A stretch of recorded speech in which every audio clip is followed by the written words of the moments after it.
Abra sua Bíblia comigo em 1 Crônicas, capítulo de número 4, versículo de número 9 e 10. O tema da minha mensagem nesta noite é uma oração que muda história. Diz assim o texto da palavra de Deus. E foi Jabes mais ilustre ou honrado do que os seus irmãos. E a sua mãe chamou o seu nome Jabes, dizendo: porquanto com dores odeia a luz. Porque Jabes, ou como alguns dizem Jabes, invocou o Deus de Israel, dizendo: se me abençoares muitíssimo, e meus termos amplificares, e a tua mão for comigo, e fizeres que do mal não seja aflito, e Deus lhe concedeu o que tinha pedido. E eu digo glória a Deus. Pode ocupar o assento, viu? Desde que você não pegue no sono e não pare de dar glória a Deus, né, irmão? O congresso acabou, mas o fogo continua, tá? O povo de Deus estava em processo de restauração do cativeiro babilônico. Alguns já tinham saído depois daquele período de 70 anos, outros ainda estavam regressando, e estava ainda aquele embaraço, porque Jerusalém estava vivendo um tempo de miséria, de muita escassez, e aquela fase de restauração é sempre um momento bem crítico, né?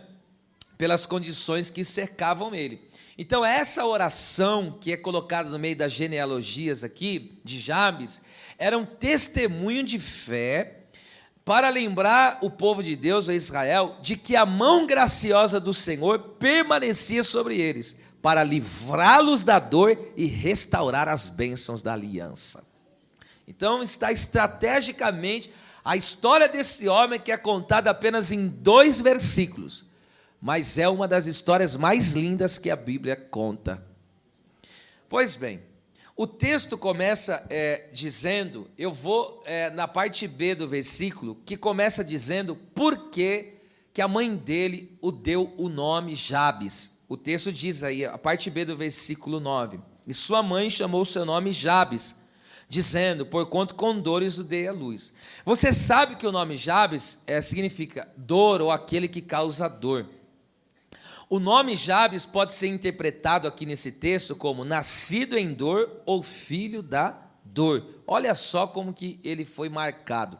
Não se sabe de fato o que aconteceu no momento, se foi no momento da concepção, ou se foi ali no momento, né, digo, do parto, ou se foi no momento anterior, no momento da gravidez. Não dá para saber aqui claramente o que aconteceu, por que a mãe dele sofreu, qual foi o sofrimento. Mas o que o texto diz é que algo aconteceu que trouxe dor, que trouxe sofrimento. E você sabe que naquela época o povo judeu nomeava o filho de acordo com aquilo que eles criam que eles seriam, ou de acordo com as circunstâncias que ele nascesse. No caso de Jabes aqui, foi a circunstância a que ele nasceu. Uma coisa interessante a dizer nessa noite é que muitas pessoas que estão aqui mesmo nessa noite enfrentam circunstâncias dolorosas de nascimento. Por exemplo, família desestruturada. A pessoa veio de uma família totalmente desestruturada. Às vezes, enfim, aquelas configurações, né? Questão de uma família de pessoas que estão no meio dos vícios, das drogas. Ele aprendeu dentro de casa a mentir, aprendeu a roubar, aprendeu a fazer tudo que é tortuoso, viu o pai traindo a mãe, viu a mãe dando rasteira no pai, viu um enganando o outro. Imagine só, é uma situação muito horrível, dolorosa. Quem já viveu uma situação, acredito que quase 99%, a não ser os filhos de crente que nasceram em berço evangélico, aí nasceu num ambiente totalmente favorável. Mas aqueles que vieram do mundo, como é o meu caso e a maioria dos que estão aqui, viveram em algum momento uma situação muito dolorosa de uma família desestruturada. Alguns sofreram a rejeição, Tem pessoas que são rejeitadas dentro do ventre mesmo, né? Quando descobrem que a pessoa está grávida ali, faz de tudo para tirar aquele bebê, porque fala que aquele bebê vai trazer peso, vai trazer dificuldade, enfim, e começa a rejeitar. Você sabia que o bebê já sente desde ali que é rejeitado, né? Outras coisas, traumas. Quantas pessoas já viveu traumas? Dentro da própria casa mesmo, alguém te amaldiçoou e disse: você não vale nada, você nunca vai ser ninguém. Olha só, ouvir de um próprio parente uma palavra dessa, isso causa um trauma terrível. Então, essa é a realidade. E outras coisas mais que acontecem. Mas a história de Jabes demonstra que as circunstâncias da vida e o passado doloroso não podem definir a nossa história. Eu vou repetir isso aqui. As circunstâncias da vida e o passado doloroso não podem definir a nossa história, ou o que seremos. Não podem de maneira alguma.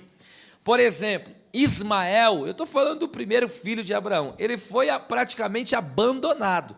Abraão deu uma bila de água, deu um alimento para ele, para Agar, e falou: vai. O texto diz que ela foi errante pelo deserto. Errante. E o texto diz que chegou o momento que acabou a água e acabou a comida. O que ela fez? Colocou o menino a uma distância de um tiro de arco, quase 1 quilômetro, aproximadamente, aí. Estou arredondando. Para quê? Para não ver o menino morrer. E ela falou: já era, acabou, estou no deserto, acabou a água, não tenho o que fazer. Mas a Bíblia Sagrada diz, o que aconteceu? Ele foi abandonado ali pelo pai, mas Deus apareceu naquele deserto e falou para a mãe: eu ouvi a voz do menino, e ele não vai morrer, eu farei dele um grande homem na minha presença. E o texto diz: e Deus era com Ismael. Davi, irmão, pensa em alguém que viveu uma rejeição terrível. Você sabe, Davi, essa foi a grande luta da vida dele, antes, né, das questões que se perpassaram, nos deslizes que ele deu. Ele sofria muito a questão da rejeição. Mas o que me chama a atenção é que em 1 Samuel 16, 18, o texto diz que Deus era com ele. Veja, foi rejeitado pela família, ali o texto nos mostra isso claramente. Ele não era bem visto pelos seus irmãos, mas Deus era com ele. Outro exemplo, Jefité foi julgado, porque a mãe dele era uma prostituta, e os irmãos dele julgaram ele por isso. Não era do mesmo pai, era do mesmo pai, mas não era da mesma mãe, né? E aí o que acontece? O Jefité foi julgado e expulso pelos seus irmãos. Falou: você não vai morar conosco não, sua mãe não vale nada. Pera lá, julgaram ele por causa da vida torta que a mãe dele levava? O que tem a ver uma coisa com a outra? Mas a Bíblia diz que Deus deu valor a ele. O texto diz: ele era valente e ele era valoroso. Abandonaram ele, mas Deus deu valor a ele. Outro exemplo, José foi traído. Os irmãos traíram e venderam ele. Sangue do sangue fizeram isso. Isso é uma traição terrível, irmão. Só que a Bíblia diz em Gênesis 39, 3, mas Deus era com ele. Esther era órfã de pai e de mãe. Provavelmente morreu no cativeiro, devido ao cativeiro, provavelmente. Mas a Bíblia diz que ela se tornou uma rainha em terra estranha. Agora vem aqui, qual o ponto em comum nessas histórias? Sabe qual é o ponto em comum? Todos sofreram, mas Deus interveio em suas vidas e fez deles vencedores que marcaram a sua geração. Então existem pessoas, irmão, quem aqui nunca sofreu e nunca vai sofrer? Não existe, ok? Só que existem pessoas que se vitimizam e acabam se escondendo através do seu passado doloroso, através dos seus traumas, através da situação. Fui abandonado, eu fui rejeitado, me excluíram, me traíram, me deram rasteira, e a pessoa fica se escondendo atrás disso. Veja a diferença deste homem de Deus. Ele sofreu, mas o que ele fez? Ele fez do passado sombrio dele uma escada para ele subir. Ok? Então você tem que saber o que você faz com o de mal que fizeram com você, o que a vida trouxe.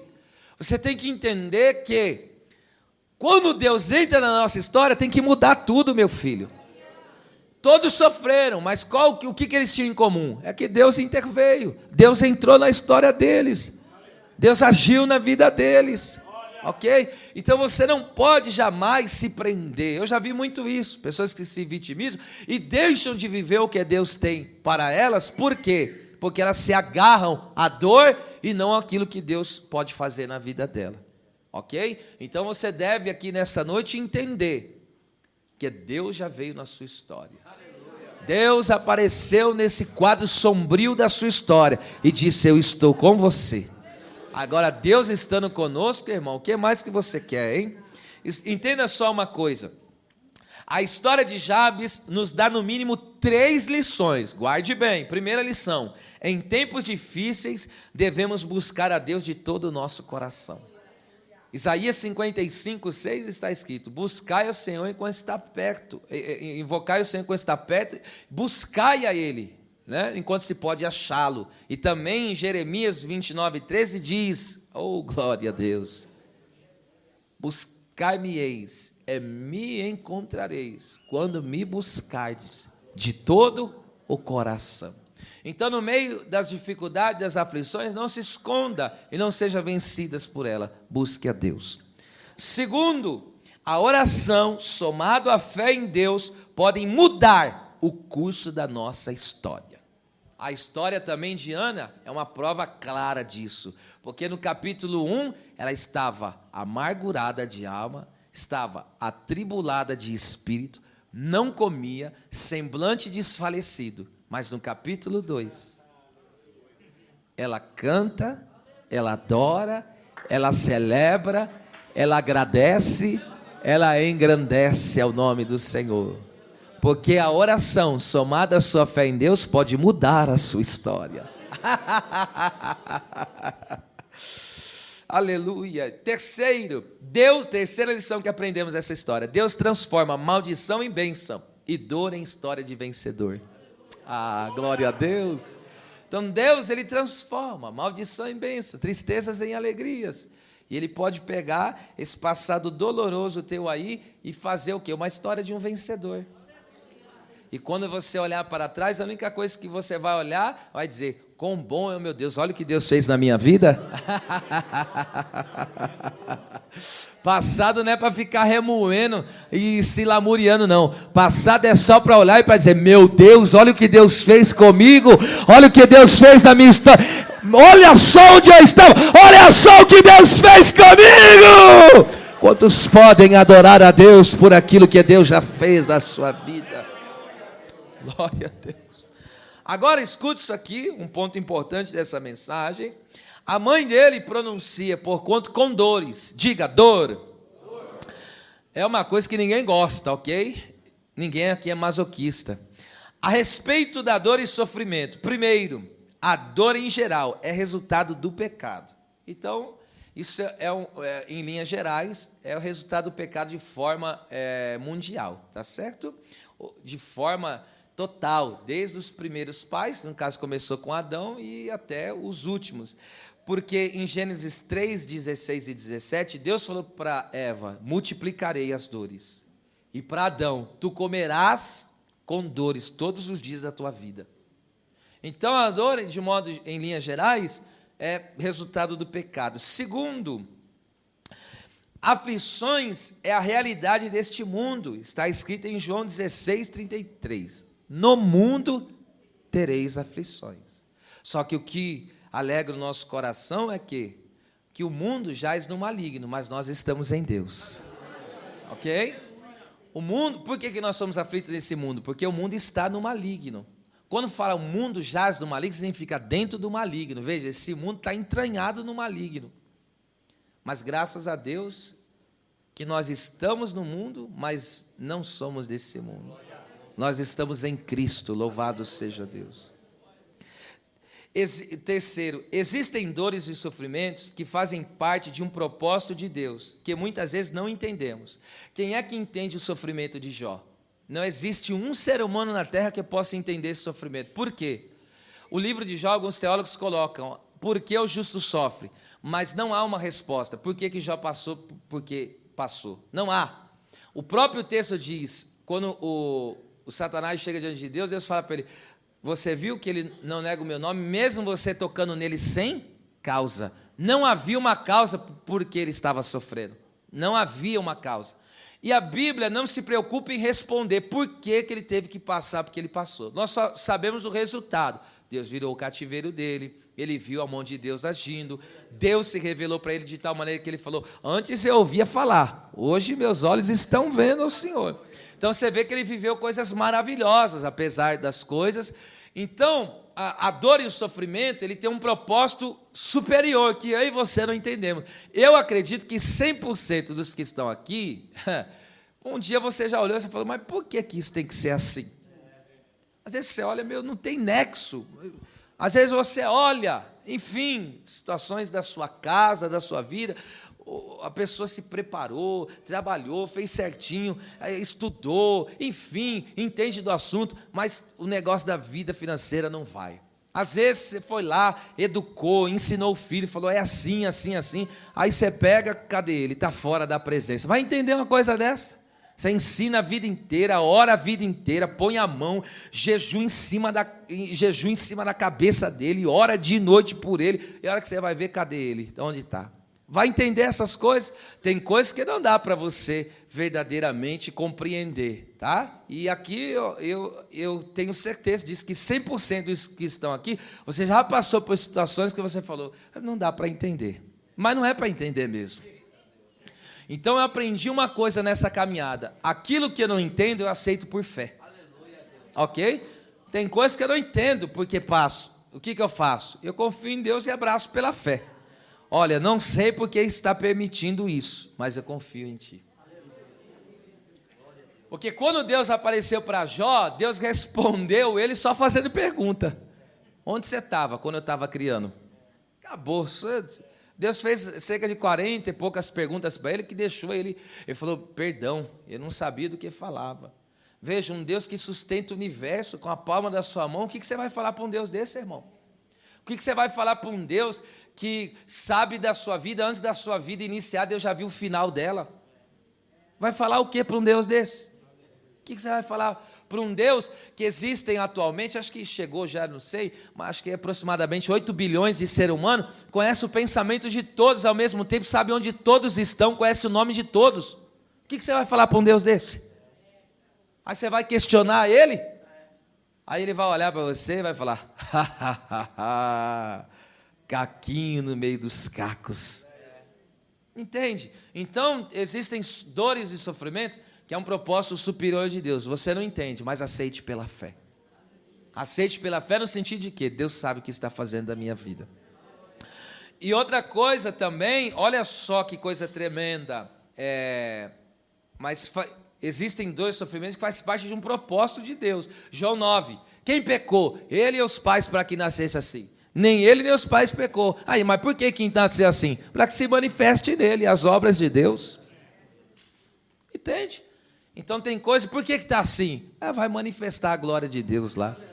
Deus permitiu acontecer isso para Deus fazer uma obra e alguém vai olhar aquela obra e vai dizer, é Deus nesse negócio, Deus é glorioso, Deus é poderoso. Então até a sua dor glorifica a Deus, está vendo só que coisa tremenda? Outra coisa, agora isso aqui é importante ressaltar, tem dores que são como resultados, que são, no caso, resultados de escolhas, decisões e atitudes erradas. Então a pessoa está sofrendo porque merece sofrer mesmo. Está sofrendo porque passou na frente de Deus. Está sofrendo porque fez o que não era para fazer. Só um exemplo, Jonas. Era para Jonas ter passado por uma tempestade? Não, aquela não. Era para Jonas ter entrado no ventre do grande peixe e dizer, eu estou no ventre do inferno? Ele sentiu o inferno. Era para ele ter passado por aquilo? Não. Mas por que passou? Porque caçou. Pegou prova com as suas próprias mãos. Tomou uma atitude errada, tomou uma decisão errada, tomou uma escolha errada. Deus falou, fica aqui, vai aqui. Ele foi para o outro lado. Então tem pessoas, aí está lá. Um exemplo aqui que acontece muito, eu preciso falar aqui. A pessoa, vamos supor, está lá, é crente, servo de Deus, está na presença, aí quer casar, aí vai casar com um mundano.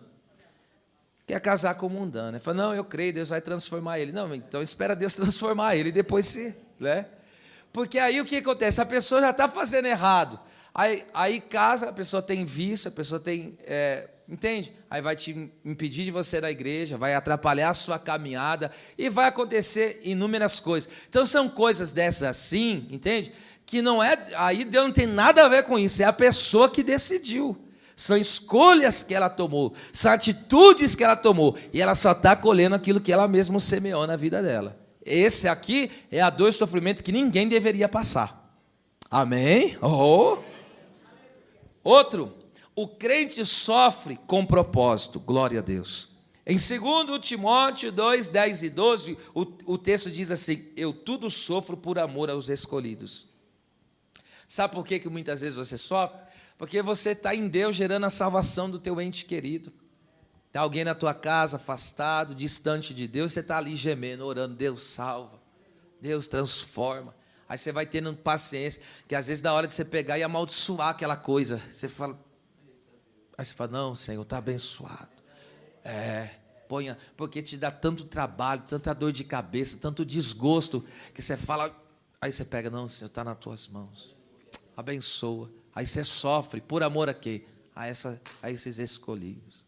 Sofre, porque você está gerando aquela alma para Deus. Gerar uma alma para Deus é um sofrimento tremendo, irmão.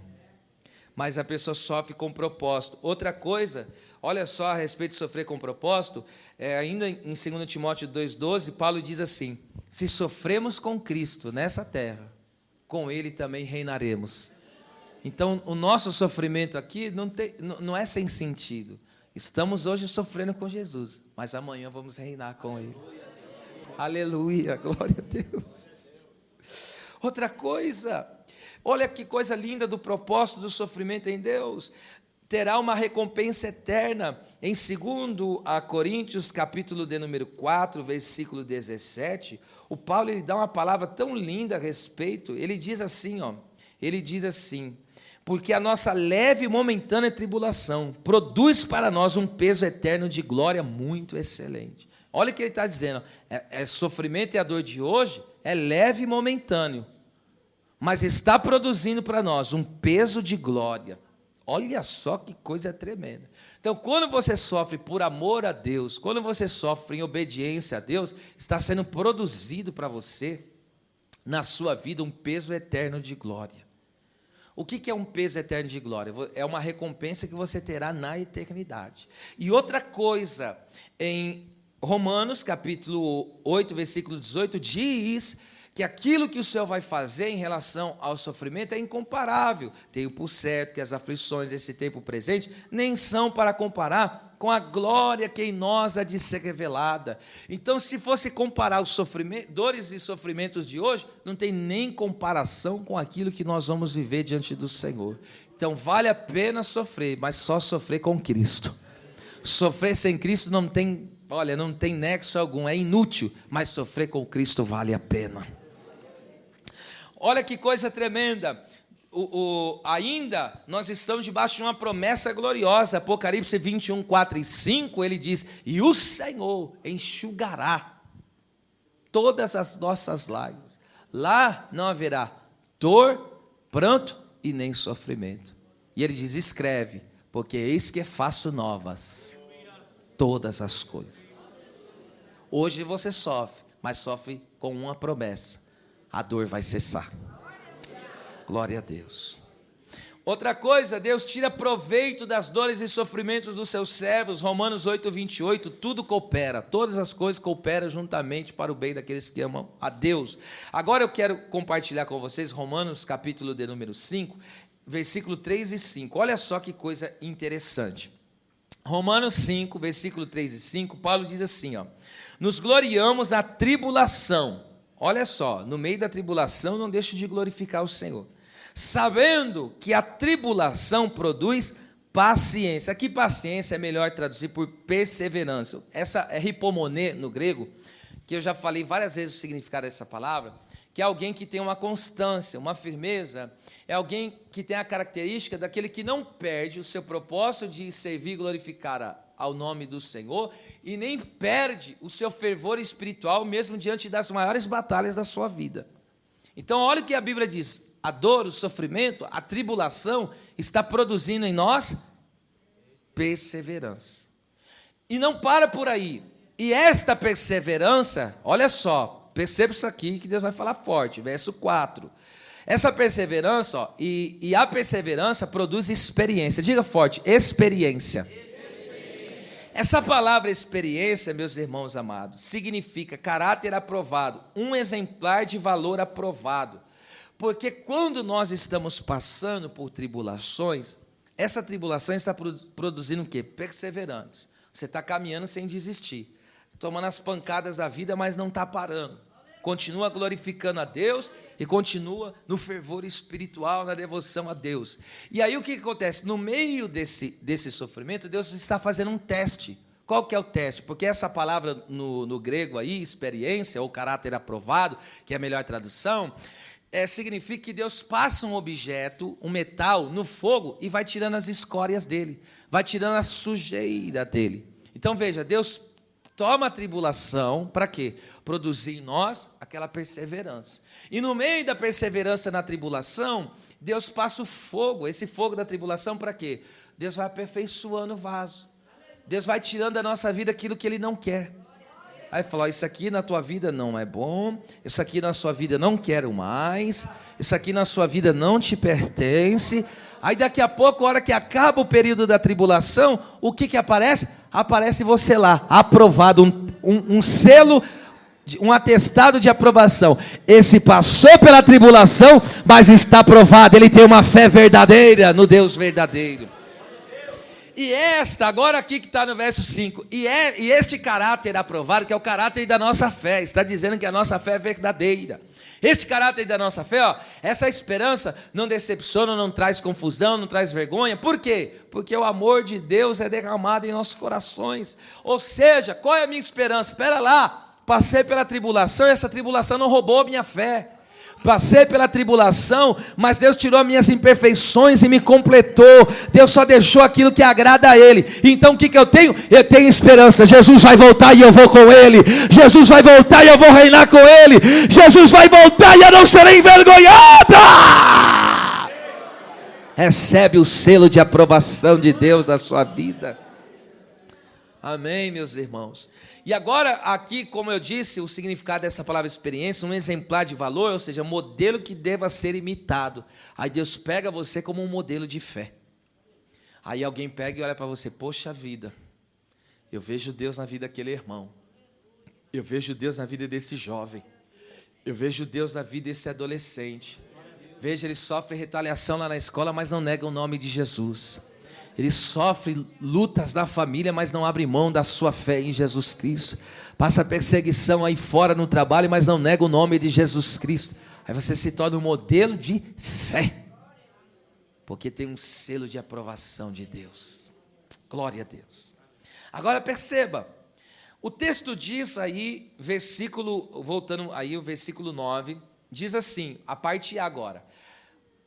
E foi Jabes mais ilustre do que os seus irmãos. Por que eu comecei pelo versículo, a parte B do versículo 9?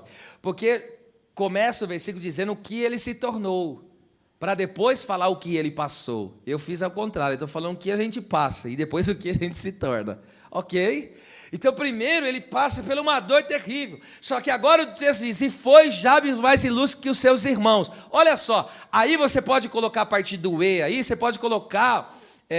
um parênteses, até luz, ó, o E, luz, aí parênteses, e aí a continuação está no versículo 10, a parte A, ó. E por que ele foi mais ilustre? Porque Jabes invocou o Deus de Israel. Isso aqui é lindo demais. A palavra ilustre no hebraico é kavet, que significa ser honrado, glorioso, ou seja, Deus tornou aquela pessoa honrada, uma pessoa que tem o peso da glória de Deus na vida. Esse sentido, é alguém que se tornou digno de respeito. Agora vem a pergunta, o que fez Deus fazer de Jabes uma pessoa diferenciada? Porque, escute, ele vem de uma família e são os seus irmãos, ou seja, comeu a mesma comida, viveu os mesmos ensinamentos, vivia tudo igual, mas por que ele era diferente? Por que Jabes foi uma pessoa diferenciada dos seus irmãos? A resposta está na sua vida de oração. O que tornou Jabes um homem diferente? A sua vida de oração. Quer que eu diga uma verdade aqui? A sua vida de oração a Deus vai te fazer ser uma pessoa diferenciada. Por exemplo, amigos de Deus se fazem na oração. Abraão se tornou amigo de Deus porque era um homem que levantava altar. Era um homem que, quando Deus ia fazer alguma coisa na terra, Deus comunicava a ele, porque a oração é uma via de mão dupla, não é só você que fala, Deus fala também. Não é um monólogo, é um diálogo. Aleluia. Deus não é estátua não, filho. Só você fica falando. Não, você fala, mas Deus retorna. Aleluia, Deus. Glória a Deus. Vocês estão aqui, gente? Abraão, como é que se faz um amigo de Deus? Na oração. Outra coisa, pessoas íntimas de Deus se fazem também na oração. Moisés, irmão, um dia Deus pegou e falou para Arão e Miriam, ó, se tiver profeta, eu falo por visões e sonhos, mas com Moisés ele é íntimo. Ó, tem um negocinho com ele. Eu falo com ele face a face. Você sabe o que é ter intimidade? É compartilhar de coisas profundas, irmão. E através da oração, Deus começa a compartilhar coisas profundas conosco. Homens de Deus se fazem na oração. Oh, meu Deus, Elias, homem de Deus, que orava e Deus bradava, consertou o altar, orou, o fogo caiu, orou, profetizou, Deus agiu na vida da viúva, ressuscitou o menino. Orou, Deus derramou chuva, derramou fertilidade, Deus fechou o céu. Irmão, quantas coisas Deus fazia através da oração daquele homem. E sabe o que Tiago diz? Ele era um homem como eu e você. Outra coisa, profetas do Senhor se fazem na oração. Samuel era tão comprometido com a vida de oração, que ele disse assim, e quanto a mim, longe de mim, que eu peque contra Deus, deixando de orar por vocês. Sabe o que Samuel dizia? Se eu não orar, eu estou pecando. O pecado da omissão. Veja, reis e sacerdotes fiéis se fazem na oração. Eu estou falando de 2 Crônicas 20, Josafá, rei, e o sacerdote Jaziel estavam em oração no momento da batalha, e Deus desceu no meio da congregação. Outra coisa, músicos e adoradores fervorosos se fazem na oração. Está escrito em 1 Crônicas 16, 7 ao 10, fala de Asaf, Davi falando de Asaf. Você sabe que naquele tempo os músicos profetizavam com instrumentos. O que é profetizar com instrumento? É que quando eles começavam a tocar, eles eram tomados de um êxtase espiritual. E ali trazia um ambiente espiritual e a igreja começava a profetizar. Aleluia, glória a Deus. Como se faz músicos desse quilate? Dessa estirpe? É na oração. Aleluia. Uma igreja cheia do Espírito Santo, que glorifica Jesus, se faz como? Na oração.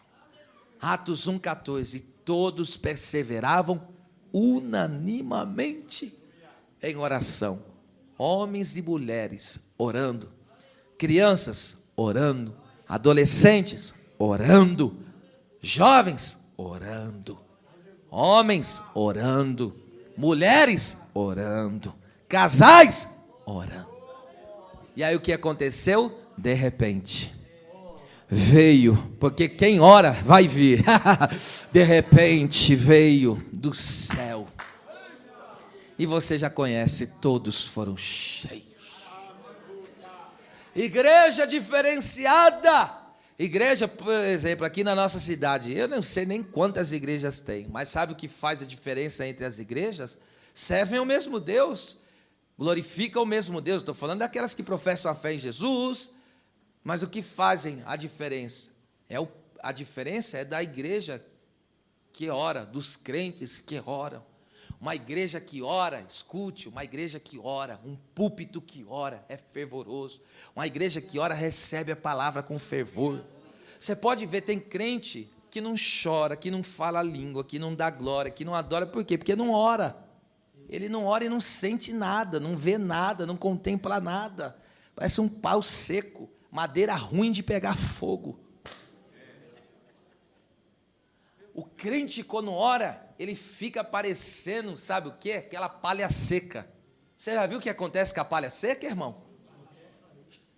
Qualquer faísca, ela não pode sentir o cheiro de faísca. O crente que ora é assim. Qualquer palavra que ele vê, glória, glória. Ele já vai dando glória a Deus. Ele vai. Por quê? Porque está avivado. Está perto de Deus. Qualquer coisa é coisa para celebrar a presença do Deus Todo-Poderoso. Crente que não ora, nossa, que hora que vai acabar esse culto? Bocejando o culto inteiro, pensando na morte da bezerra, meu Deus. Ah, Senhor, me ajuda, Pai. Ajuda, Jesus. Crentes maduros que não desistem de sua fé por causa do sofrimento, se fazem na onde? Na oração.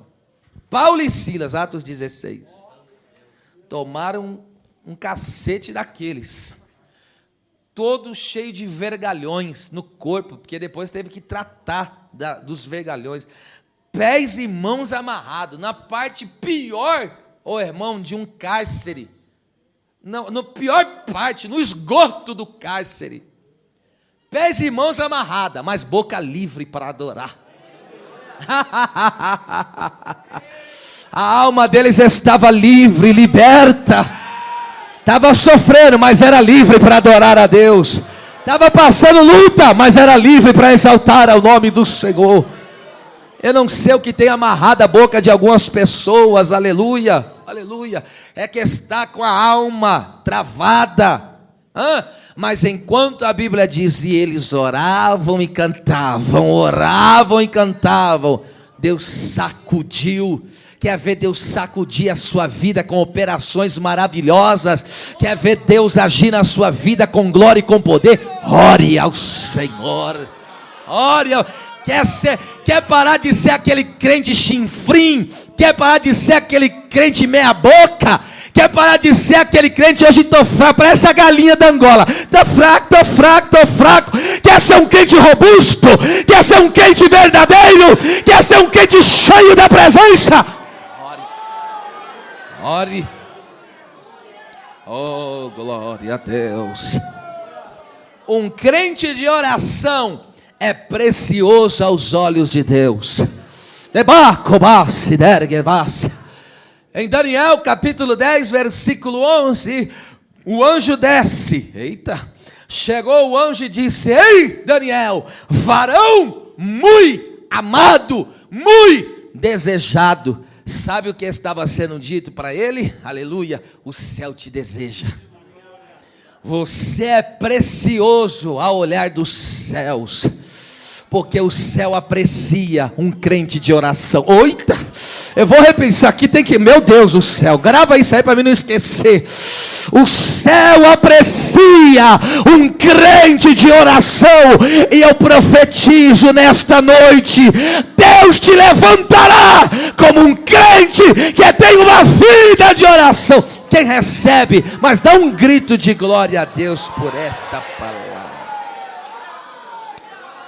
Deplosia canta lava supria. Era candecova suriquécia. Xanaca labassúria. Por que você vê que tem pessoa quando pega o microfone na mão, até o ambiente muda, a vida de oração isso aí? Por que tem gente quando louva? Irmão, eu já vi gente que tem técnica, pega no microfone e louva, dá até uma irritação, não dá de tomar o microfone da mão da pessoa, porque não tem unção, porque não tem brilho da presença de Deus. Mas você pega aquela pessoa que não tem muita técnica, não tem, mas tem joelho no chão, tem boca no pó, tem a presença na vida. Aleluia, glória seja dada ao nome do Senhor. Aleluia, com delicadeza, toque aí no vizinho e diga, Deus está te chamando para orar, tá? Debacasse tergemanto copla subida récia. Steque lavaçu. Tem crente que já parece um museu, faz tempo que não fala línguas. Meu Deus, passar um culto sem falar língua, pelo amor de Deus, irmão. Passar um culto sem dar um glória ao nome do Senhor. Está precisando ir para o joelho, está precisando colocar a boca no pó. Desamarra essa cara, parece que foi batizado no limão. Ei, coloque a oração nesse negócio, você vai ver que vai mudar. Coloca oração. Coloca oração. Parece que tem gente que fica só assim para a gente ficar com dó dele. Pare com isso! Massúria comanai. Ore que é melhor. Ore que Deus vai mudar o teu semblante de dor. Ah, pastor, o negócio está estreito. Eu sei, irmão. Eu sou homem como você. Eu sei que está estreito, mas põe o seu joelhinho no chão que você vai ver o que vai acontecer. Ore.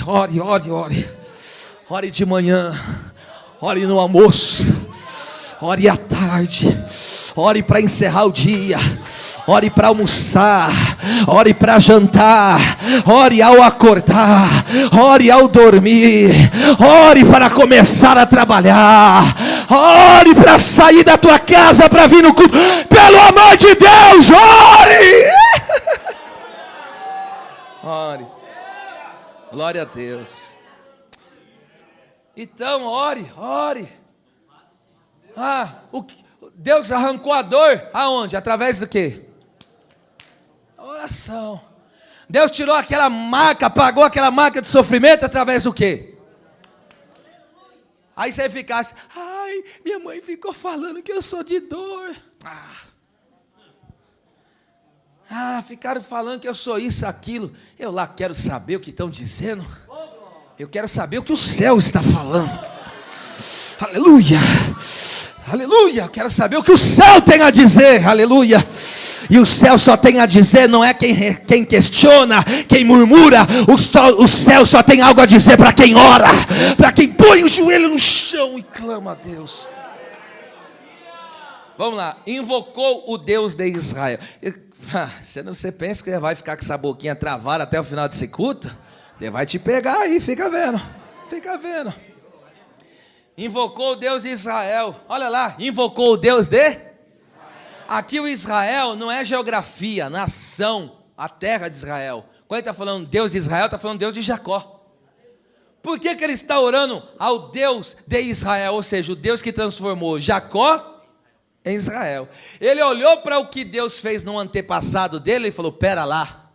Se Deus mudou a história de Jacó, não vai mudar a minha? E agora eu digo, como é que Deus mudou a história de Jacó? Em que momento que Deus mudou o nome dele? Fala para mim. No momento da oração. Oh meu Deus do céu. Jesus amado. Ele falou, se Deus fez uma obra na vida de Jacó, vai fazer na minha também. Se Deus levantou Jacó, vai levantar a minha também. Se Deus usou Jacó, vai usar a minha vida também. Você não está entendendo? Se Deus curou, vai curar a minha. Deus faz as coisas para deixar testemunho para outras. E aí o que diz de Jacó em Gênesis 32, do 22 ao 32? Diz lá, lutaste com Deus e com os homens e prevalecestes. Quem luta com Deus em oração será transformado, abençoado e prevalecerá diante dos problemas da vida. Vou repetir até você glorificar. Quem luta com Deus em oração será transformado, abençoado e prevalecerá diante dos problemas da vida. Você não vai sucumbir, você não vai ser paralisado, porque a oração vai te fazer saltar. Isso vai te fazer prevalecer, porque como é que se vence as lutas aqui na terra? Lutando com Deus em oração. Quando você guerreia com Deus em oração, Deus gerou paz no seu coração, é Deus dizendo, já dei vitória, já dei vitória, já dei vitória. Só pare de orar quando em uma área que você está buscando. Só pare de orar quando você ter paz no coração. Se quando você orar, você sentir incômodo de orar pelaquela casa, como se Deus dizendo para você, já dei a vitória, acabou. Ok? Quando Deus traz paz ao nosso coração, em determinada causa que nós estamos orando, é Deus dizendo, pode descansar, filho, já respondi. Glória seja dada ao nome do Senhor. Enquanto você não alcançar isso, vai orando. Vai clamando por essa causa e apresentando ao Deus fiel e verdadeiro. Porque quem luta com Deus em oração vai viver uma transformação de dentro para fora. Vai ser grandemente abençoado, porque como eu já disse, na tumba de Jacó nascerá Israel. Veja, como é que ele sepultou o velho homem? Na oração. Como é que ele se levantou um novo homem? Na oração. Eu não lembro quem disse essa frase, mas alguém disse: ou a oração te tira do pecado, ou o pecado te tira da oração. Acho que foi Billy Graham que falou isso. Ou você vence o pecado através de uma vida de oração, comunhão com Deus, vida com Deus, devoção a Deus, ou esse pecado vai te esfriar na vida de oração. Aleluia. Agora vamos aqui falar dos pontos que ele pediu. Olha o que ele pede para ele. Ele faz 4 pedidos. Quantos pedidos? 4. Primeiro pedido: se me abençoares, muitíssimo. Veja, irmão, quem sabe o Deus que serve, não vai chegar para Deus e vai pedir para Deus: Deus, me dá uma benção. Ô irmão, me perdoa, estou falando do ponto de vista espiritual, tá? Não estou. Mas você não é anão espiritual. Pedir bencinha, casinha, unçãozinha. Você não é anão espiritual, não, irmão. Vai pedir para ser abençoado, pede com gosto, irmão. Ah, você me dá só um negocinho. Que negocinho, irmão. Clama a mim, responder-te-ei, anunciar-te-ei coisas grandes. Coisas. Quem crê que Deus está fazendo coisas grandes? É grande. Se me abençoares muitíssimo. Você sabe que essa palavra abençoar aqui é barar no hebraico, que é ajoelhar e abençoar. O verbo deriva do substantivo joelho, que sugere o dobrar do joelho diante da bênção. Também já disse isso aqui, vale a repetição pela importância. Quem dobra os joelhos diante de Deus é abençoado. Vou repetir. Quem dobra os joelhos diante de Deus é abençoado. E o que é ser abençoado? É ser favorecido por Deus. É ter o favor de Deus em cada situação, em cada área da sua vida. Escute, irmão. Oh, meu Deus do céu, que coisa tremenda. O que faz da igreja ser o que ela é? O que faz, eu vou repetir isso aqui. O que faz da igreja ser o que ela é? E eu digo, a bênção de Jesus. Lucas 24, 50. Depois que ele diz assim: fica na cidade de Jerusalém até que do alto seja revestido de poder. E o texto diz que Jesus leva eles para fora e ele, antes de subir ao céu, estende as mãos e o texto diz: eu os abençoou. Então o que torna eu e você ser a igreja que somos? A bênção de Jesus. Perceba, ele estava em cima, ele estava subindo e a mão dele estava estendida para quem estava embaixo. Então diga bem forte com a mão direita levantada: eu estou debaixo da bênção de Jesus.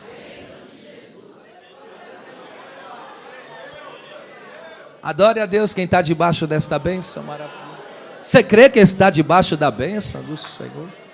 Aleluia. E agora eu vou melhorar a profecia, porque em Efésios 1:3 está escrito: bendito, louvado, adorado seja o Deus e Pai de nosso Senhor Jesus Cristo, o qual nos abençoou, não foi com algumas, mas foi com todas as bênçãos espirituais. Não te faltam bênçãos, porque o Senhor já tem te abençoado. O Senhor tem disponibilizado todas as bênçãos necessárias. E a bênção de Deus, escute, o que faz o ministério, agora estou aplicando de outra maneira, o que faz seu ministério ser diferenciado é a bênção de Deus. O que faz uma casa ser abençoada? Tinha muitas casas em Israel. O que fez a casa de Obed-Edom ser diferente das outras casas? A bênção da presença de Deus. E é essa bênção que está na tua casa. O que vai tornar tornar a sua família diferenciada é a bênção que está lá. O que vai tornar a sua caminhada espiritual diferenciada é a bênção. Jesus está estendendo a mão e dizendo: eu te abençoo, eu te abençoo, eu te abençoo, eu te abençoo, eu te abençoo. Quando Deus criou os céus e a terra, Deus falou: seja abençoada, multiplique e frutifica. Quando Deus levantou Adão e Eva, Deus falou: eu te abençoo e frutifica e multiplica. Na restauração de todas as coisas ali, nos dias de Noé, capítulo 9, Deus pegou Noé e ministrou uma bênção para ele: frutifica e multiplica. Deus chama Abraão e Isaías falou: olhai para o vosso pai Abraão, que sendo ele só, Deus o chamou, o abençoou e o multiplicou, porque Deus chama para abençoar e abençoa para multiplicar. Era ele só, mas Deus chamou e abençoou. O que fez de Abraão ser um crente diferenciado, de ser uma potência na mão de Deus, é esta bênção. Aleluia. É a bênção, é a bênção que faz a diferença nos teus negócios. É a bênção impetrada de Deus. Uma vez eu ouvi de um judeu isso, escute, eu ouvi de um judeu isso, falando com meu irmão, e ele falando: ó, lá em São Paulo tem, aqui não tem, pelo menos aqui na nossa cidade não tem um Carrefour. Naquela época era forte, muitos anos atrás, e um judeu pegou e disse: você pode ter um Carrefour, mercado, mega mercado, gigantesco, você pode ter uma quitandinha ali do lado, mas se aquela quitanda tiver a bênção de Deus, aquela quitanda vai prosperar como nunca, porque o que faz a diferença é a bênção de Deus. E não te falta a bênção, Deus já tem te abençoado. Vamos lá, olha o que ele diz. Segundo pedido: primeiro, quero a bênção do Senhor. Segundo, amplio meus termos. Termos aqui é território.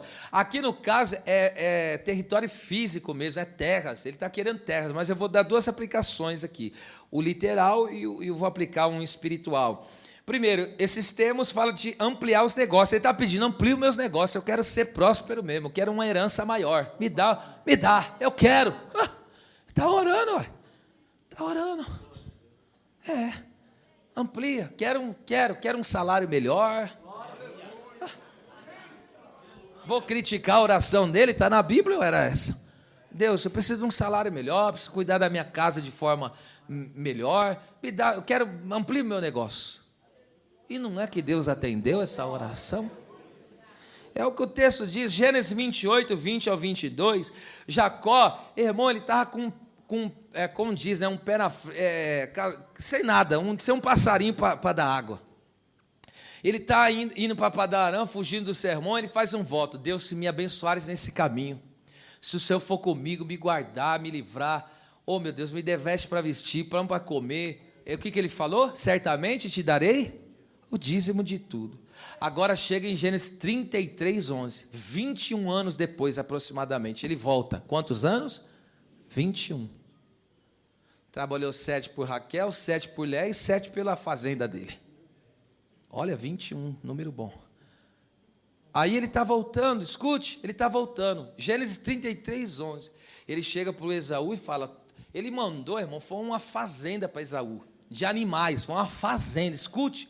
Alguém que tem tanto, que está tendo a condição de dar de presente para o irmão uma fazenda.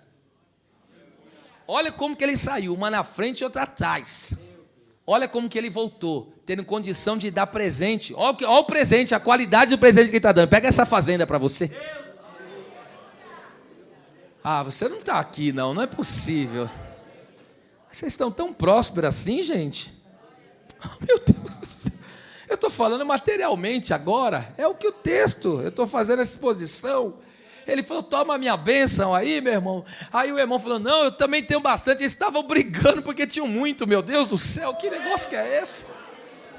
Aí o Jacó falou, não, pega. O irmão falou, não, mas eu já tenho tanto. Os dois brigando para ver quem tinha mais, meu Deus do céu. Esse é o Deus, eu creio que esse Deus amplia termos. Pelo amor de Deus, hein? Não vem com essa mesquinhez aí não. Põe a mão no ombro do seu irmão e diz, Deus vai ampliar os teus negócios hoje aqui.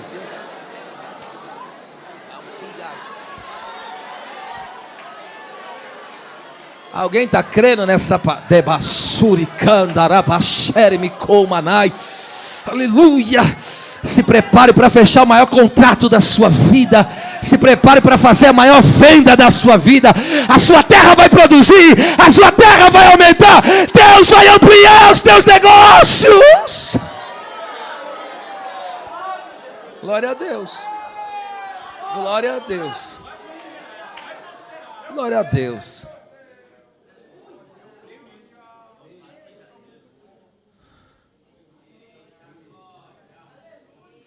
Segundo, esse ampliar os termos agora eu aplico por uma aplicação maior do que essa. Isso também fala das conquistas espirituais. Juízes 1:15. A Axa recebeu umas terras, mas estava com umas terras secas. Só que ela sabia o pai que tinha, Caleb, homem de fé. E chegou para ele e falou: pai, o esposo dela orientou, né? Falou: pai, as terras que eu recebi não estão umas terras muito boas, não. Me dá fontes. Ele falou: tá certo, eu te dou fontes superiores e inferiores. Porque a pessoa que sabe do pai que tem, vai saber como pedir, irmão. Não é só a fonte principal, é a fonte de cima. Mas também Deus pode te dar as fontes de baixo. E se Ele quer fazer isso por você, o que tem a ver? Ok? Outra coisa, aqui fontes superiores, está falando das bênçãos espirituais. Agora Josué, Deus falou assim, ó, se tu não reagires, hein, tá feio aí, hein, filho. Josué 1:3, onde colocar a planta do teu pé eu tenho te dado. O que Deus está falando? É tempo de conquistas espirituais. Se prepara para viver conquistas espirituais. Pastor, quais são as conquistas espirituais? Porque para você conquistar a terra, você tinha que arrancar o inimigo. Sabe o que é isso? Deus vai te dar as almas da tua casa. Ah, vocês não estão se alegrando por isso. Aí não, hein? Eu vou repetir esta palavra profética. Deus vai te dar essas almas que estão afastadas da sua casa. Deus vai te dar almas do lado do teu trabalho, lá da tua escola. É tempo de conquistas espirituais. Se você tem um dom, Deus vai te dar outro. Se você tem dois, Deus vai dar outro. É tempo de conquista espiritual. Pastor, Deus já até me deu unção. Deus vai aumentar essa unção. Pastor, Deus já me deu autoridade. Vai aumentar esta autoridade. Pastor, Deus já me deu poder, eu creio também, mas Deus vai dar mais poder. É tempo de viver conquistas espirituais, é tempo de ver Deus agir, de ver Deus trabalhar de forma intensificada. Quem crê que vai ampliar aí o espiritual? Deus vai dar uma ampliada nos seus termos espirituais. Deus vai fazer a sua terra espiritual, vai expandir, vai crescer. Vai crescer, vamos lá. Oh Deus do céu, Deus eterno. Que mais? Terceiro pedido. Esse camarada, ele foi específico no que ele queria. Não foi assim: Deus, Senhor, me dá uma bênção. Aí Deus, ele está especificando: eu quero ser abençoado grandemente, e as bênçãos é essa. Amplie o meu termo. Segundo, me abençoa muitíssimo, né? Segundo, amplie o meu termo. Terceiro, a tua mão será comigo. Porque não adianta, entende? Simplesmente só, isso já conta muito, mas não adianta só ser abençoado, só ver Deus ampliar os seus negócios, trazer conquistas espirituais, se Ele não continuar te sustentando e te guardando com a mão poderosa dEle. Porque eu já vi gente que foi abençoada e se perdeu no caminho. Por quê? Porque a mão de Deus falou: opa, tirei. Essa oração é tremenda. E essa palavra mão aí, yad, no hebraico significa força e poder, né? No sentido figurado. Escute, olha como que é importante ter a mão de Deus a nosso favor. Foi a mão de Deus que tirou Israel do Egito, libertou ele das garras de Faraó com mão forte e poderosa. E também foi a mão de Deus que sustentou o povo no deserto. E terceiro, foi a mão de Deus que fez o povo entrar na terra. Olha só, Deus libertou, sustentou e introduziu. Deus tirou do mundo, trouxe para a presença. Olha só o que Deus faz. Deus sustentou para o povo não se perder. Ainda Deus falou: vai, entra na terra. Você não entendeu? Deus te arrancou da escravidão do pecado. Deus te sustenta dia e noite. E ainda Deus vai te levar para o céu. Para desfrutar a vida eterna. Essa é a nossa terra, ok? Glória a Deus. Está em Deuteronômio 26, 8 e 10. Também foi a mão de Deus que trouxe restauração para Israel. Neemias 2,18, irmão, a situação estava caótica, e aí os inimigos ficaram sabendo que ele estava restaurando, e começaram a zombar dele. Só que ele falou: a boa mão de Deus foi sobre mim. E quando a boa mão de Deus é sobre alguém, Deus dá tudo o que ele precisa para viver a restauração. Deus falou: pega as cartas para não ter impedimento no caminho, pega o material, aí, a mão de Deus prepara tudo o que você precisa para viver a restauração. Eu vou repetir de novo: a mão de Deus prepara tudo o que você precisa para viver uma restauração. Foi a mão de Deus que renovou o fraco. Isaías 41:10, eu te tomo pela minha destra da minha justiça e te digo: não temas. Foi a mão do Senhor estendida que curou os enfermos. Lembra? Em Mateus 8, estava aquele homem leproso, se prostrou e adorou, falou: Senhor, se quiseres, podes me limpar. Jesus estendendo a mão e disse: eu quero ser limpo agora. Foi a mão do Senhor Jesus que paralisou a morte. Estava a mulher vindo com seu filho, a viúva de Naim, 7,14, e estava vindo aquela marcha ali da morte, a marcha da derrota, e o texto diz: e ele tocou no esquife, e quando ele tocou, pararam. Quando Jesus toca a marcha da derrota, a marcha da desgraça, tudo é paralisado, ele paralisa tudo. Oh, glória a Deus! Foi a mão do Senhor quem levantou quem estava caindo. Pedro, Mateus 14:31, Senhor, socorro, estou afundando. A mão pegou e colocou ele de pé novamente. Aleluia. Oh, meu Deus. E essa aqui é a mais forte de todas, na minha opinião. Apocalipse capítulo 1, versículo 17. João vê o Senhor Jesus glorificado, e aí o Senhor fala para ele: não temas, eu sou o primeiro e o último. Aí diz para ele: o que foi morto, mas o que está aqui, estou vivo para todo sempre, amém. Eu tenho as chaves. Eu tenho as chaves. E o texto diz antes disso: e a mão do Senhor, porque ele caiu, mas a mão do Senhor veio sobre ele e o fortaleceu. A mão do Cristo ressurreto continua sendo estendida para fortalecer o povo de Deus. A mão de Deus liberta, a mão de Deus sustenta, a mão de Deus nos introduz na terra prometida, a mão de Deus nos renova, a mão de Deus nos dá os recursos que precisamos para viver a restauração, a mão de Deus nos cura, a mão de Deus nos liberta, e o estender das mãos do Senhor nos fortalece, nos torna forte. Sinta essa mão pesada de glória vindo sobre a tua cabeça e dizendo: ponha-te sobre os teus pés, João. Aleluia. Essa dor da ilha de Patmos, essa perseguição e sofrimento não vai te derrubar, porque a minha mão é sobre você. Quarto e último pedido, vamos lá para a conclusão. Senhor, faço o quarto pedido: e que do mal eu não seja aflito. Irmão, só Deus pode nos livrar de todo mal. João capítulo 10, versículo 28, meu Deus, o texto diz: as ovelhas são minhas, e ninguém as arrebatará das minhas mãos. Irmão, você está entendendo que o Senhor tem te guardado nas mãos dele? A mão de Deus é tão grande, olha o tamanho do rebanho de Deus da terra, e todo o rebanho dele está aqui, ó, na mão dele.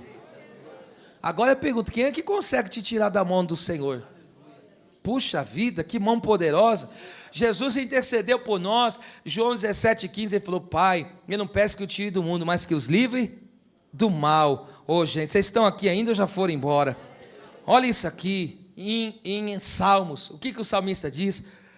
O meu socorro vem do Senhor, que fez os céus e que fez a terra. O Senhor não deixará vacilar o teu pé. Aquele que te guarda não tosquenejará. Não tosquenejará e nem dormitará o guarda de Israel. O Senhor é a tua sombra à tua direita. O Senhor não deixará te molestar o sol de dia nem a lua de noite. O Senhor guardará a tua entrada e a tua saída. O Senhor te guardará de todo mal desde agora e para sempre. Eu fico encantado com o Salmo 124 e eu leio ele do versículo em diante. O salmista diz: se não fora o Senhor que esteve ao nosso lado, ora diga Israel. Olha o que ele disse: se o Senhor não fora conosco, que estivesse ao nosso lado, quando os homens se levantaram contra nós, quando pessoas se levantaram contra você, se Deus não fosse ao teu favor, o que seria de você e de mim, hein?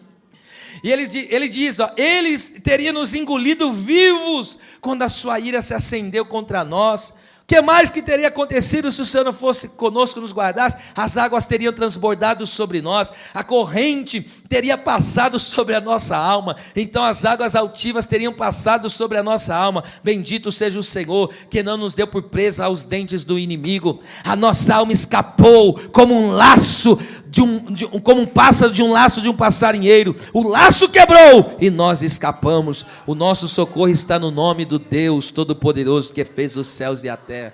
Sabe o que é laço do passarinheiro? Se tu não falares nada, o que é o laço do passarinheiro? Sabe, para vocês entenderem que todo mundo já viu isso aí, pelo menos em desenho, alguma coisa. Tem lá um arapu, que ele arma um negócio, aí tem um pauzinho, ele estica uma corda, não é assim? Aí coloca uma coisa que um passarinho gosta, ou uma presa. Aí coloca lá o alpiste, aquilo que gosta, ou qualquer que seja o animal, vamos lá. Aí coloca. Aí o que acontece? Ele fica só esperando, é um laço aquilo, ele fica esperando com a cordinha. Aí o que acontece? A hora que ele vê que ele vai pegar, ele puxa. Só que aí, olha o que o texto está dizendo, o inimigo armou o laço, mas Deus fez o quê com o laço? E como que ele vai conseguir puxar o laço se ele está já cortado? Você não está aqui, não é possível, meu Deus, ajuda essa mente a entender. Eu estou dizendo, olha o que o salmista falou: a nossa alma escapou, porque Deus cortou o laço. Eita, meu Deus do céu. Tem laço sendo quebrado, tem laço sendo quebrado, tem laço sendo quebrado. O inimigo não vai te amarrar nesse laço, porque Deus quebra laço, corta a lança, queima os carros no fogo. Ele é Deus. E ainda a Bíblia diz: porque o Senhor nos livra não deixa que do mal sejamos aflitos, do maligno. Está escrito: aquele que é nascido de Deus, o maligno não lhe toca.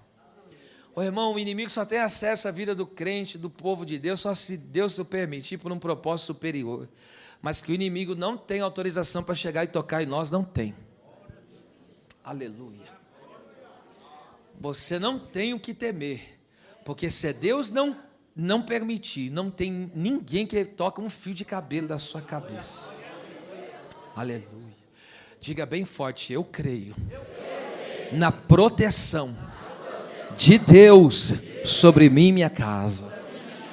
Amém. Glória a Deus. E agora está aqui, olha lá, oh glória. Eu vou encerrar aqui dando muitas glórias com vocês. E diante daquilo que ele tinha pedido, o que Deus fez? E Deus lhe concedeu. Aqui poderia ser dito tudo, porque aqui o que ele pediu foi feito. Então Deus concedeu-lhe o que tinha pedido, ou seja, Deus concedeu tudo o que ele pediu. E por que Deus concedeu tudo o que ele pediu? Porque ele estava alinhado com a vontade de Deus. Deus não vai responder só aquilo que não está alinhado com a vontade dele. Deus não vai fazer gosto vingativo, Deus nunca vai responder uma oração dessa. Agora, tudo que estiver em concordância com a vontade de Deus, Deus responde. Aleluia. Quem crê num Deus que responde oração aqui? Agora eu pergunto para você: é vontade de Deus salvar a tua família? É vontade de Deus te encher com o Espírito Santo? Aleluia, eu creio, ok? Está escrito em 1 Pedro 3,12, o que está escrito lá? Os olhos do Senhor estão sobre os justos, e os seus ouvidos atentos, atentos às suas orações. Está escrito em João 15:7, está escrito: oh, bendito seja o nome do Senhor. Se estiverdes em mim, as minhas palavras estiverem em vós, pedireis tudo o que quiserdes, e vos será feito. Em 1 João, capítulo de número 5, e o versículo de número 14, olha só o que a Bíblia diz. Esta é a confiança que temos no Senhor, que se pedimos alguma coisa segundo a vontade, a vontade dele, Ele nos ouve. E sabemos que nos ouve em tudo o que pedimos. Sabemos que alcançamos as petições que lhe fizemos. Deus ouve em tudo, atende em tudo de acordo com a sua vontade. Deus está te ouvindo, Deus está te escutando, e na vontade dele Ele vai te responder. Aleluia, não pare de orar, não desista de orar, porque está escrito, orando em todo tempo. Orando sem cessar. O dever de orar e de nunca desfalecer. Havia uma viúva que tinha uma causa para ser resolvida. O juiz daquela cidade não temia a Deus, nem muito menos aos homens, mas de tanto que a viúva perseverou, a causa dela foi atendida, e o Senhor disse, não fará o Pai Celestial justiça àqueles que Ele buscam de dia e de noite? Jesus ensinou a parábola dizendo, qual é o amigo que vai até um outro amigo, sendo meia-noite, diz, me dá 3 pães, e seu amigo dizer, eu estou aqui deitado com meus filhos, está tarde, não posso me levantar, e Jesus falou, mas se ele perseverar, se não for atendido por ser amigo, vai ser atendido por causa da importunação, por causa da perseverança. A Bíblia Sagrada é o livro dos homens que oraram e confiaram em Deus e viram Deus agir. Eu já disse e repito, Deus não age por murmuração, Deus não age por questionamento, mas em Esdras 8:23 está escrito, e nós jejuamos e oramos, Deus se moveu por nossas orações. Parece que alguém não percebeu o que eu disse, mas mover, escute, Deus está sentado, é como eu entendo isso, o texto diz, e Deus está sentado sobre um alto e sublime trono, aí o crente ora, mover é verbo de ação, é claro que Deus não precisa se levantar para fazer nada, é uma expressão que eu estou usando aqui, mas o texto diz, pela oração e jejum, Deus se moveu. Então Deus estava lá e sentado no seu trono, de repente os seus servos estão orando, aí Deus pega e começa a agir, Deus se levanta em favor do seu servo que ora. A Bíblia Sagrada diz que a madre de Rebeca estava estéril, Gênesis 25:21, e Isaac orou instantemente ao Senhor, e Deus abriu a madre dela. A casa de Abimeleque, o seu povo, estava doente e ferido, mas Abraão levantou um clamor ao Senhor, e Deus sarou a casa dele. O filho de Agar, Ismael, estava chorando, a mãe também estava chorando, o anjo desceu lá da glória e falou, eu ouvi o choro do menino, eu ouvi a voz do menino, e tem uma coisa, abre os teus olhos aí, minha filha, porque tem um poço de água, beba dele, e eu tenho uma grande promessa na vida desse menino. A palavra do Senhor nos declara claramente que o povo estava preso nas garras de Faraó, mas Israel clamou, e Deus conheceu o seu povo e desceu para livrar o seu povo. Está escrito que Ezequias estava sentenciado à morte, e ele estava ali, o profeta falou, arruma a tua casa porque tu vai morrer, e ele virou para a parede, começou a chorar e orar. O profeta voltou e falou, tu não vai morrer, porque Deus ouviu a tua oração, Deus acrescenta os anos teu de vida, e ainda te entrega os inimigos nas tuas mãos. Quando o povo de Josafá, de Judá, estava encurralado pelos moabitas, amonitas da montanha de Seir, Josafá colocou o povo para orar, e quando orou, o Espírito Santo falou no meio da congregação e trouxe resposta. A palavra do Senhor diz que enquanto Jó orava, Deus virava o seu cativeiro.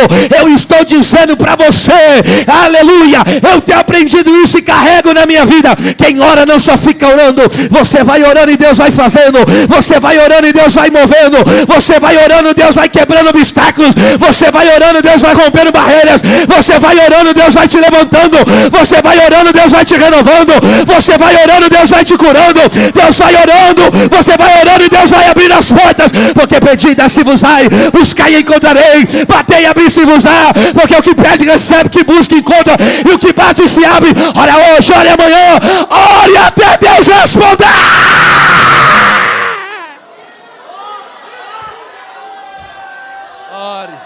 Ore.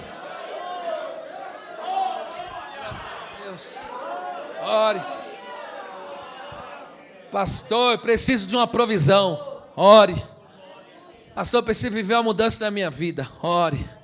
Pastor, eu preciso sair dessa monotonia, essa monotonia que tira o meu prazer até mesmo de viver. Ore. Pastor, os negócios da empresa estão travados. Ore. Pastor, eu preciso ganhar almas. Ore. Pastor, eu preciso ter dons espirituais para ser usado por Deus. Ore.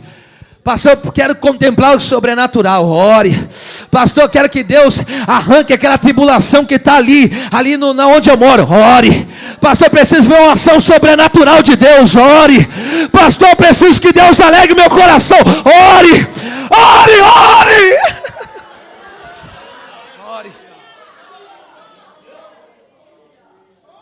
A minha oração, eu vou encerrar. A minha oração aqui nessa noite, escute. Eu sempre peço isso para Deus. Deus, eu não quero um grupo de oração, eu quero uma igreja de oração. Nós temos um grupo de oração aqui. A Inteira Fé, ora toda terça-feira aqui. Toda terça-feira e fora outros trabalhos que elas fazem. Mas toda terça-feira tem oração aqui. E vem as irmãs. Todas as noites temos oração aqui, das 10h30 às 11h30. Todos os dias, há anos isso acontece. E temos uma hora de oração. E eu peço para Deus, Deus, eu não quero só esse gato pingado orando aqui, Pai. Levanta uma igreja de oração. Porque se 120 orando e cheio do Espírito Santo sacudiu o mundo da época, aqui nós temos pelo menos 3 vezes, pelo menos eu estou falando, aqui, tá? 3 vezes mais do que 120. 120, debaixo de oração e do poder do Espírito Santo no nome de Jesus. Sacudir o mundo da época. Por que nós não estamos conseguindo ganhar nem a nossa cidade? Sabe por quê? Está faltando mais oração. Que Deus levante obreiros de oração. Que Deus levante crianças de oração. Que Deus levante adolescentes e jovens de oração. Que Deus levante homens e mulheres de oração. Eu encerro aqui dizendo esta palavra. Não há nada que Deus não possa fazer através de uma pessoa e de um povo que ore. As palmas louvem ao Senhor.